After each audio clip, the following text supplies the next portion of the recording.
everyone, I'm Khushreet from India and today I'll tell you about my favorite book. So my favorite book is Three Men in a Boat. So I was told to read this book for a school assignment, but to be honest, I hated the book at first. But as I went through the chapters, I fell in love with the humor of the book.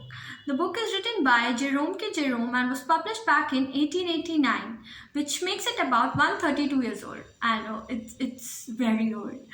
But the book has stood the test of time and still continues to amuse the upcoming generations. The interesting part about the book is that originally the author went on his honeymoon down the Thames, which inspired him to write a story where he and two of his friends and a dog goes on an adventurous trip on a boat. So now I would like to read an interesting part from my favorite book to you.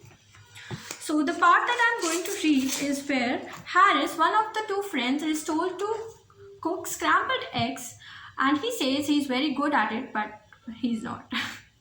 He had some trouble in breaking the eggs, or rather not so much trouble in breaking them exactly as in getting them into the frying pan when broken and keeping them off his trousers and preventing them from running up his sleeve, but he fixed some half a dozen into the pan at last.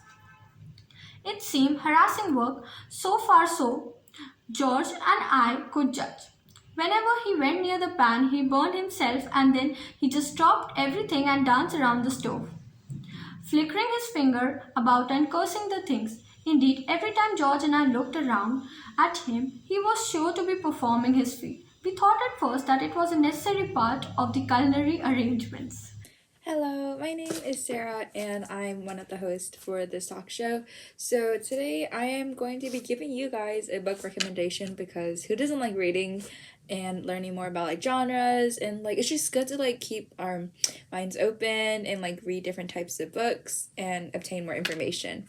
So the book that I've chosen is Educated by Tara Westover.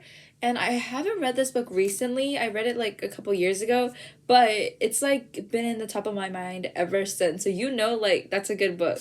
I know it's a memoir and it's about, once again, Tara Westover. So Westover, she was born in a very conservative Mormon family, and her parents and like her family are very traditional or like old school. So they think she should work, do stuff for like the males, and they don't like her getting education because she would be able to like find her own dreams, get knowledge, and like move on. One specific thing is that she was not allowed to go to college, even though her brothers were able to. So she had to stick home and help her mom, and once again, she was treated really badly by her dad because they thought that males are superior than women, which is very inaccurate.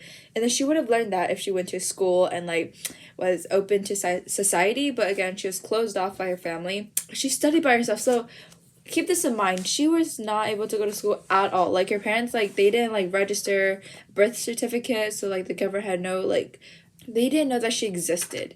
So she started by teaching everything herself. Like her mom was a little more gentle. Her mom taught her a couple of things, but she learned like everything by herself. She took the SAT and got a relatively high score, and she applied for college and she got in. And then from that point, she really, really is a hard worker. Imagine getting into a college when you only study for like a few years. That's so cool. I know a lot of us, like we hate school, but really, it's a magical thing. Yeah, so at college, she meets professors that help her, and then she's able to explain her experience and such, and it's a whole new life for her. Her friends are a lot different because she's never had friends growing up. It was just her and her family and her siblings, and they have a lot of like different ways of acting that she doesn't because she was in a conservative Mormon family, and she survived it. At this point, in this moment of being able to go to college really like enlarged her world. It was super small, but now she's able to like talk with different people, experience many different events and such, which is really amazing for her. And then she graduated, went on to go to more school, become more educated. A main point in this book is how education is a really big point. So she became a writer. She learned how to write and then wrote her experience in her entire life. And I kind of just like quickly summarized it because if I did went through all of it, this would be like a super long video. Honestly, it's a really good book. It kind of like it motivates me to start learning because she just turned out so successful even though she wasn't born with like a silver spoon in her mouth. I really like this book. I think you guys should give it a try. Hello everyone, I'm Sukhreet from India and today I'll tell you about my favorite book. My recent favorite book is Biography of Helen Keller. I read this book last summer and got a lot of inspiration. Her biography, Story of My Life, was published on 1906, which tells the struggle of how she wanted to educate herself even after being deaf and blind. She wrote this book at the age of 22. Something that most people don't know about her is that she wasn't born like that. She got ill at the age of 19 months. The illness deprived her of ability of sight and hearing. Her parents called a teacher, Miss Annie Sullivan, who changed her life completely and did many marvelous things, such as going to Radcliffe School and competing with normal people. Now, I would like to read a passage from my favorite book. We walked down the path to the well house, attracted by the fragrance of honeysuckle, which it was covered. Someone was drawing water, and my teacher placed my hand under the spout. As the cool stream gushed over one hand, she spelled into the other, and the word water, first slowly, then rapidly. I stood still, my whole attention fixed upon the motion of her fingers. Suddenly, I felt a misty consciousness as of something forgotten, a thrill of returning thoughts, and somehow the mystery of language was revealed to me. Welcome to Project Right Now Teen Show, and I would like you to introduce yourself and tell us how did you come across PWN. Hi, my name is Natalia Garcia. I am now 22 years old, but I've been involved with Project Right Now since I was about 17.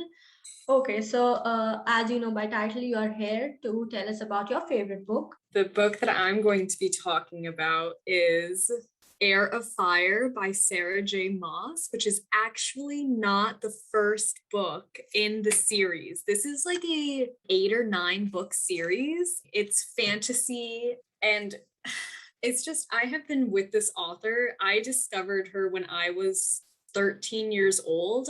The first book is called Throne of Glass, and that follows an assassin named Selena who gets invited to the king's castle to, buy her freedom by participating in this competition to become like the king's assassin.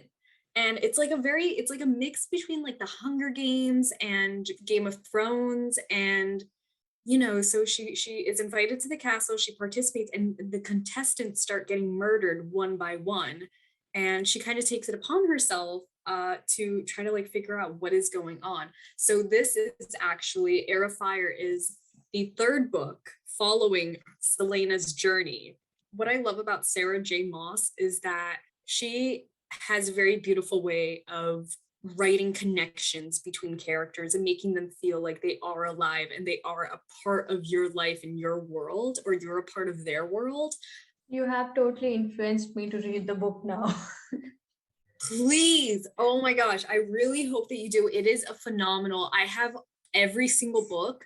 Like, I think everyone should read her. I feel like they can learn so much from the way that she writes and the way that she just, fleshes out these people, these characters, and just the way she builds these worlds. It's like she like thinks about the smallest things. It's just so crazy. I love it. But yeah, she just kind of taught me that like you can't be superficial about the characters that you write. It's all about connection, because if the characters that you write feel a connection to each other, I think that your reader will feel a connection to them as well.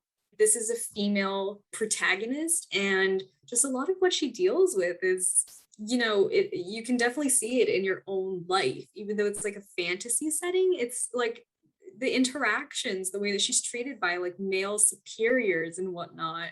So it helps you build this sort of sense of respect for yourself, and how you should hold yourself the way that this protagonist Selena holds herself. So I guess she is helping everyone get a life perspective and from her books. Yes, absolutely. Would you like to give us a short read from your book? Yes, absolutely. So a little bit of background in the little paragraph that I'm about to read is that this book is a book of change, almost something has happened to the protagonist in the previous 2 books that has rocked her to her core. She realized that Rowan saw each of those thoughts and more as he reached into his tunic and pulled out a dagger, her dagger. He extended it to her, its long blade gleaming as if he'd been secretly polishing and caring for it these months. And when she grasped the dagger, its weight lighter than she remembered, Rowan looked into her eyes, into her very core, and said, "Fireheart." Thank you, everyone. See you next time. Bye bye.